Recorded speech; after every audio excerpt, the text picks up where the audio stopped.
A film that had so much promise, so much hope that had to be fantastic after we had the shit show of Rings of Power that Warner Bros. Was going to come back and just punch Amazon in the face and showing them like, this is how you do fantasy. This is how you respect Tolkien's lore. This is how you respect the fans.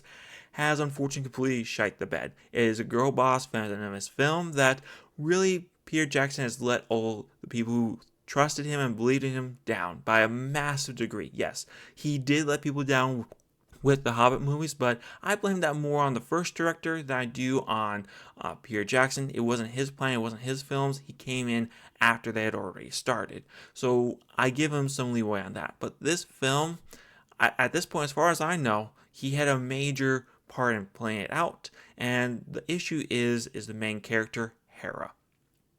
I absolutely do not care for her. She never really connected with me as an audience member. I never really felt for her struggles. Um, the better characters was Hammerhand and his sons and Wolf. Otherwise, Hera, I kind of would have preferred if she just passed away. Like, she didn't add much to the film, in my opinion. They make her into this girl boss who is free spirited, always going off on her own, is able to communicate with the giant eagles. For some reason, she's the pride of her father, but we never see really any reason why he should be proud of her, except that we're told that we should be proud of her.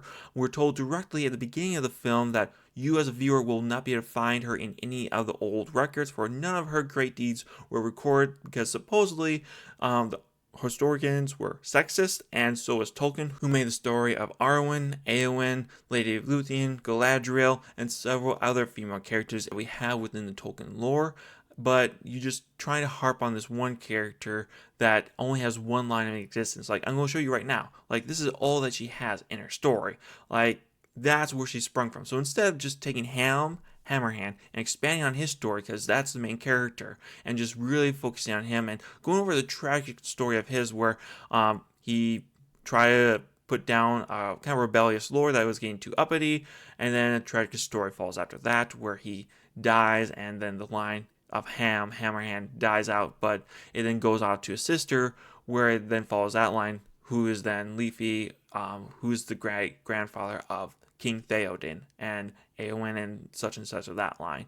So instead of trying to follow that storyline, we are stuck with Hera. And as I said, she's not all that heroic. She's not all that interesting. We have one interesting aspect for her when she's fighting off Haradrim.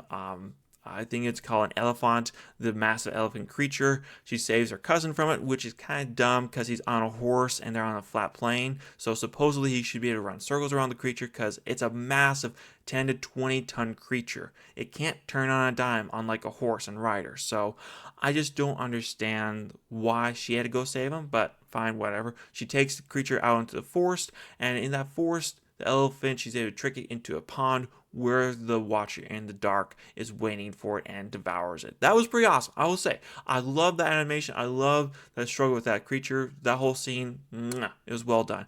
As a Tolkien lore fan, though, it makes no sense. We're nowhere near the entrance to the Mines of Moria. We're on the other side of the Misty Mountains of where this is taking place. Because unless you've forgotten, the Fellowship has to go through that secret entrance to get to the Mines of Moria in order to get to the other side, where they then go to the land of Galadriel, and then Isengard, and then to the lands of Rohan.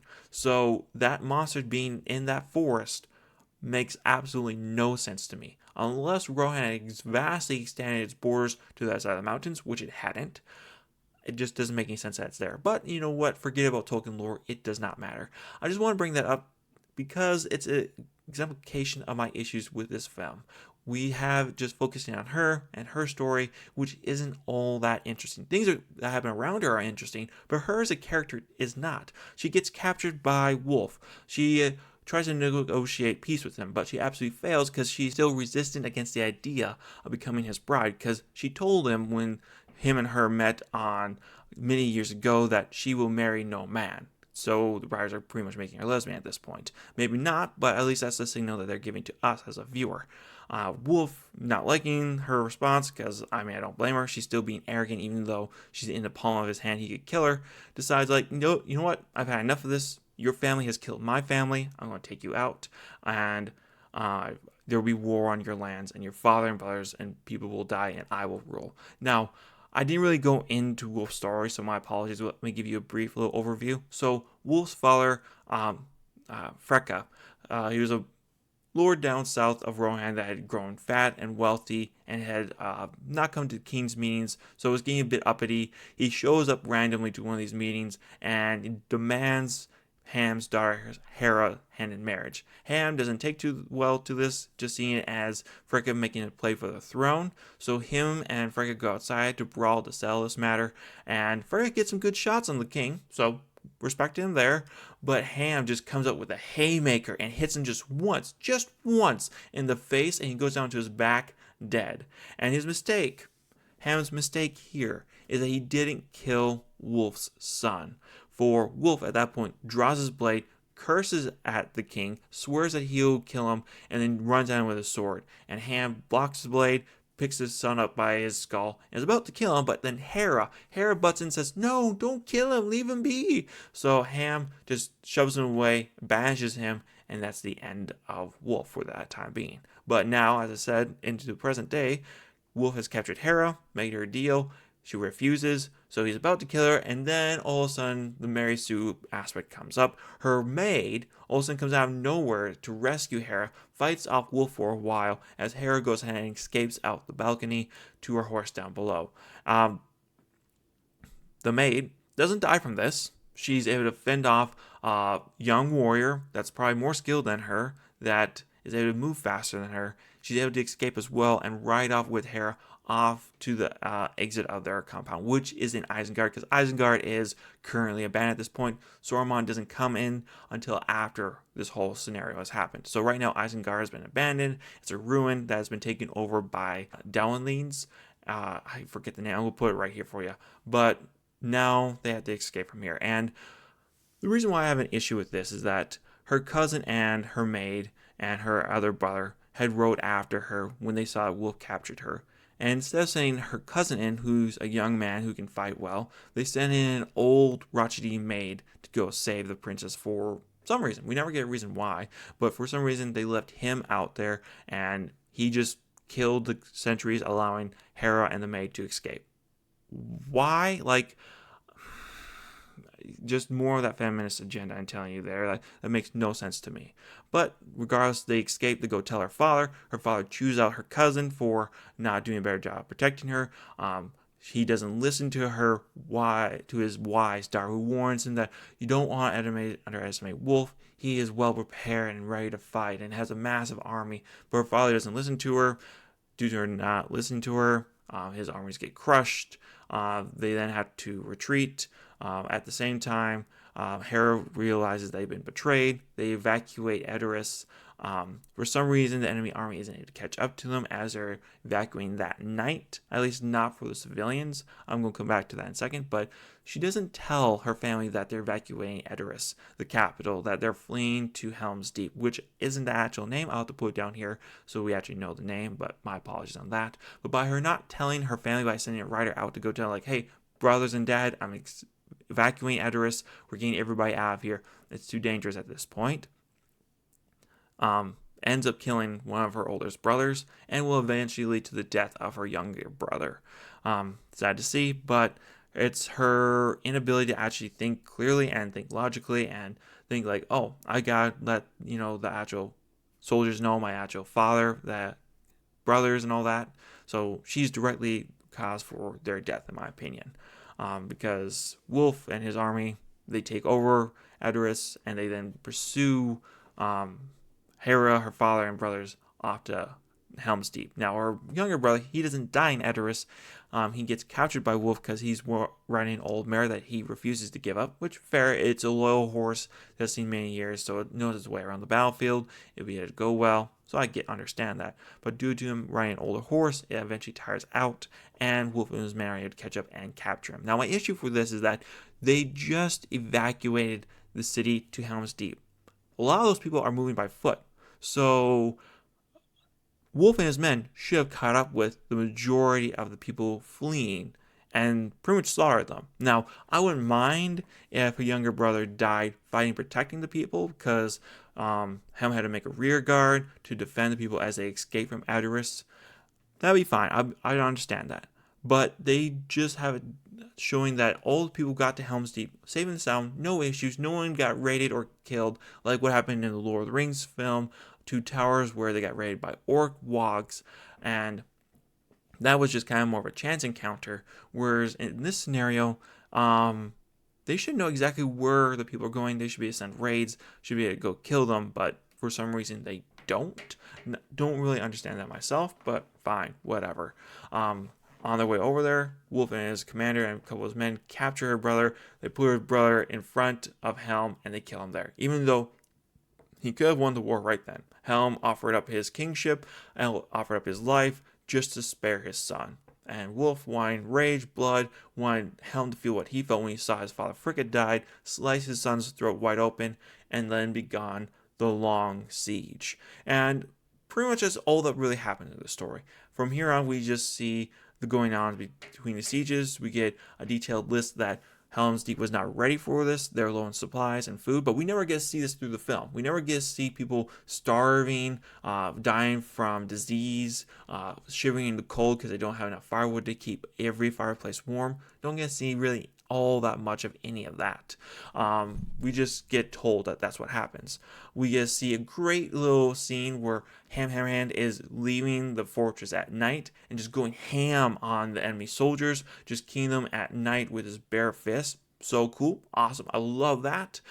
Then we have Hera pretty much dissing her family. At least her younger brother, she disses him by allowing his harp to then be taken to be burned for firewood. Like, it's the last thing you have from your younger brother. Like, you think you would cherish and hold on to that, but nope, she just allows it to be taken by the old hag of the keep to be burned. Like, why? What are you doing? Like, do you not care for your siblings at all? I guess not in this scenario, but for me, that just blew my mind that she was okay with him doing that.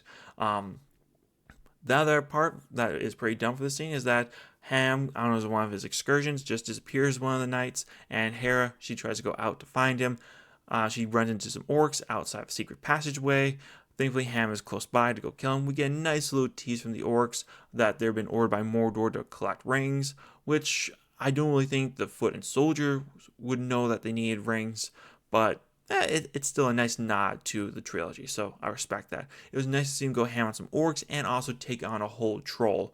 I wish we would have had him just kill the troll, but Hera stepped in and stabbed him through the eye, which, fair enough. It's a massive troll. Even for a hammerhand, that might be a bit much. Still, I love to see that. Now, realizing that their pathway back to the keep is being collapsed because during the fight with Troll, there was an avalanche and some rubble fell down, so it'd take a while to dig through. Ham has to take his daughter Hera, and they have to run to the front of Helm's Deep, hopefully avoiding most of Wolf's men and getting inside before they get caught.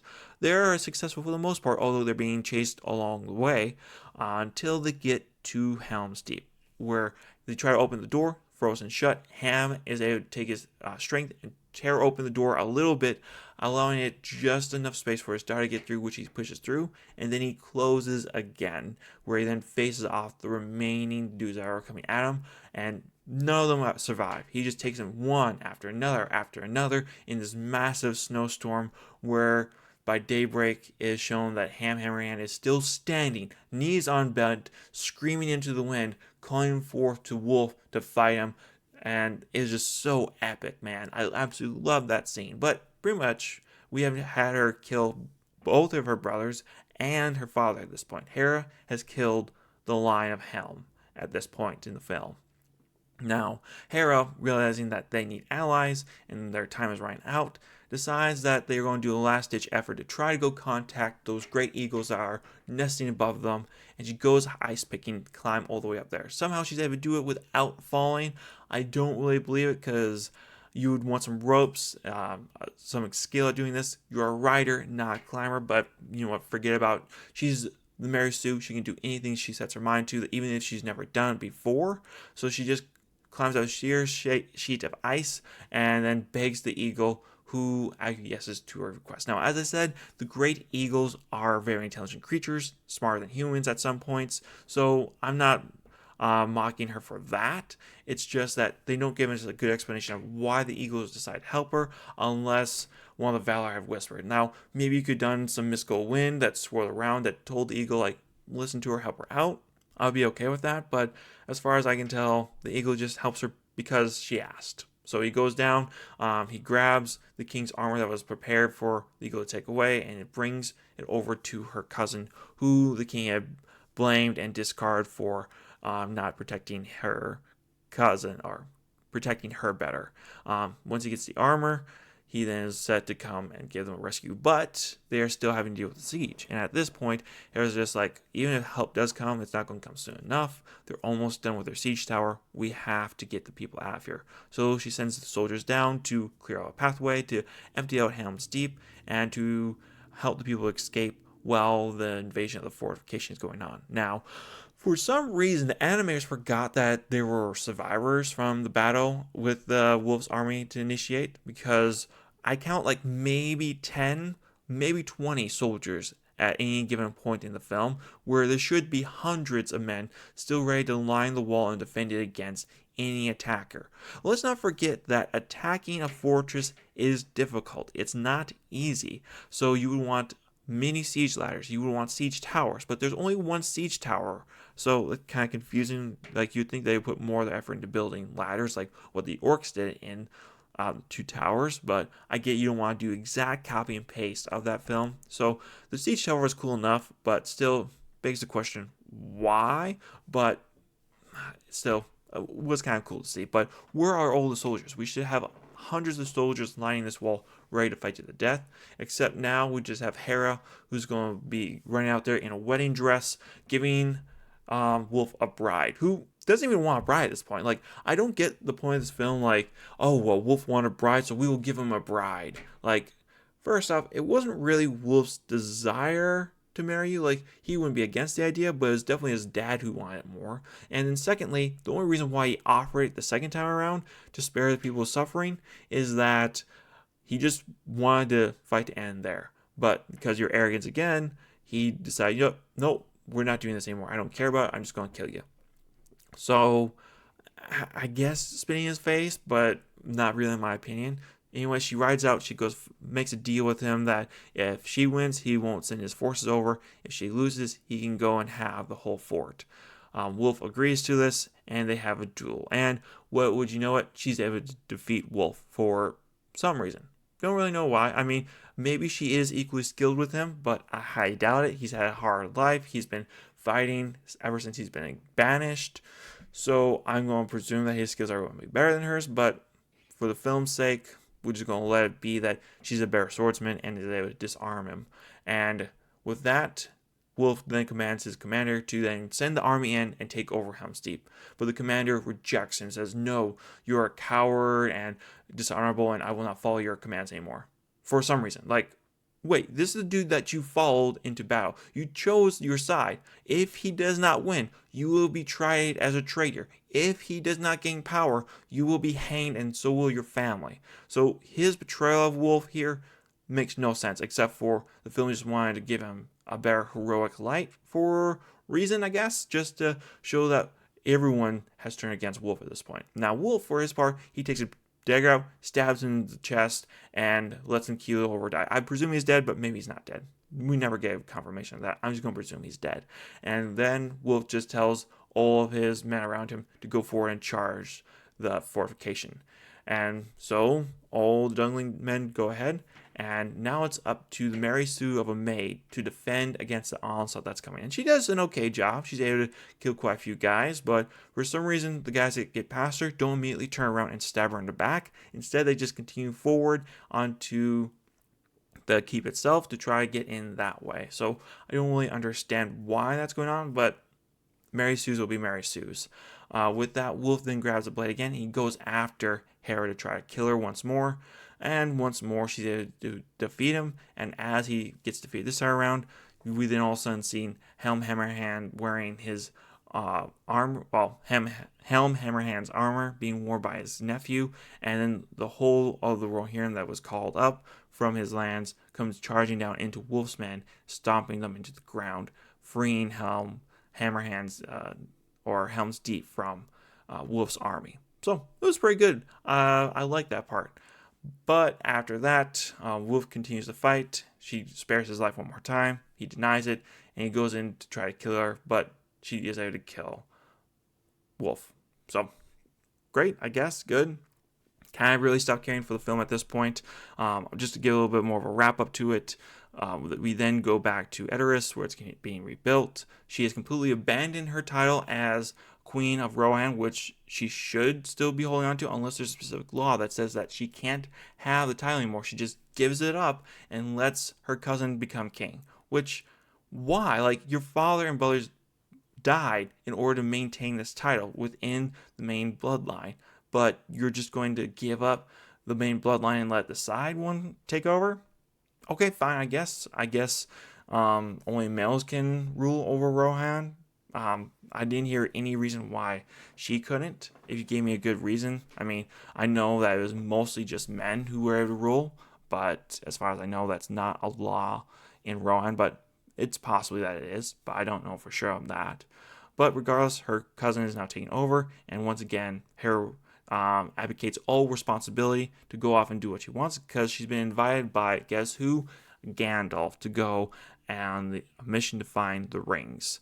So I'm guessing those are the great deeds that they meant to tell us about, that she helped Gandalf hunt down the rings before Aragorn came and helped Gandalf, I guess. So her adventures are now with Gandalf, although she's never mentioned in any of the adventures with Gandalf, but we're supposed to presume that that's what she went off and did. Now, one other part I did really like about the movie is we got to see Saruman show up and pledge his allegiance to help Rohan in any time of need, and in exchange, he got to become the Lord of Isengard to maintain the lands around it and to prevent Rohan from being ever invaded again from that area. So I love seeing that. A little issue with it is that they use Christopher Lee's voice from his other works. It was kind of nice to hear his voice one more time in a film. I know the family gave permission to use it, and Christopher Lee was a massive Tolkien fan, but I kind of feel like this is a disrespect to Christopher Lee because it was an abomination. Now, he probably could still give in his voice, but I don't know, man. Like, this film is so far away from Tolkien, it's not even funny. Now, what do I think this is meaning for the future? Unfortunately, I don't have much hope for The Hunt for Gollum. Is it sequel series? Because I know they have 1 and 2 movies planned for it. So I don't have much hope for that because of what's going to be done in this film, and that they're going to be using a very aged Viggo Mortensen, and they're bringing back Ian McKellen. I think he was the one who played Gandalf. So we'll see how that goes. But yeah, that's my review for this movie. Do I recommend it? No. No, I do not. If you're a Tolkien fan, I don't recommend it. If you're a fan of fantasy, probably even wouldn't recommend it then, because the only good parts of the film are really just Hammerhand, and the annoying parts has everything to do with Ham's daughter Hera. That's at least my opinion. But you guys let me know. Am I mad? Am I insane? Let me know down in the comment section below. Hopefully you guys have a wonderful day. Catch y'all later. Bye.